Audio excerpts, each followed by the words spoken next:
a day after suffering a stinging defeat in his efforts to impose new restrictions on abortion providers. Governor Rick Perry insists the battle is not over. Our Angie Bevan is here with what Perry had to say today. The governor delivered a speech to the National Right to Life Convention this morning in Dallas. It came on the heels of a fiery end to the special legislative session that ended less than 2 days ago. Governor Rick Perry addressed the National Convention of pro-life activists. All of this just after he announced there would be a second special legislative session.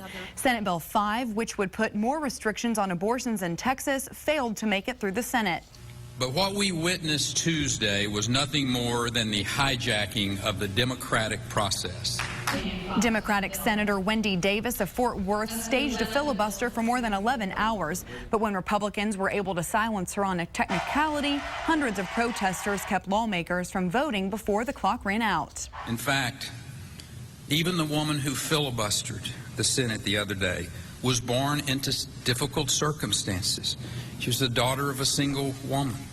She was a teenage mother herself.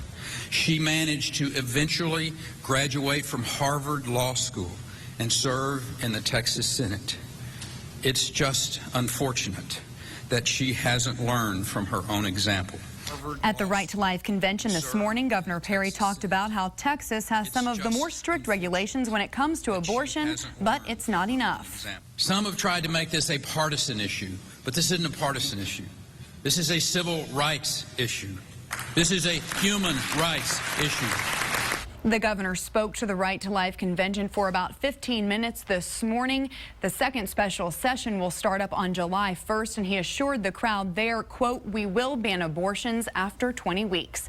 Reporting in the studio, Angie Bevan, KXAN News. There's a lot of animosity following Tuesday's abortion battle at the Capitol. Republicans complained that a mob mentality stopped them from passing Senate Bill 5, which would impose new restrictions on abortion. If I could have your attention. But Democratic State Senator Wendy Davis says Republican leaders brought it on themselves. I would be lying if I told you that I hadn't had aspirations to run for a statewide office. Well, if nothing is accomplished during the second special session, the governor can call them back as many times as he sees fit. And for Senator Davis, as we heard, she's already talking about her future.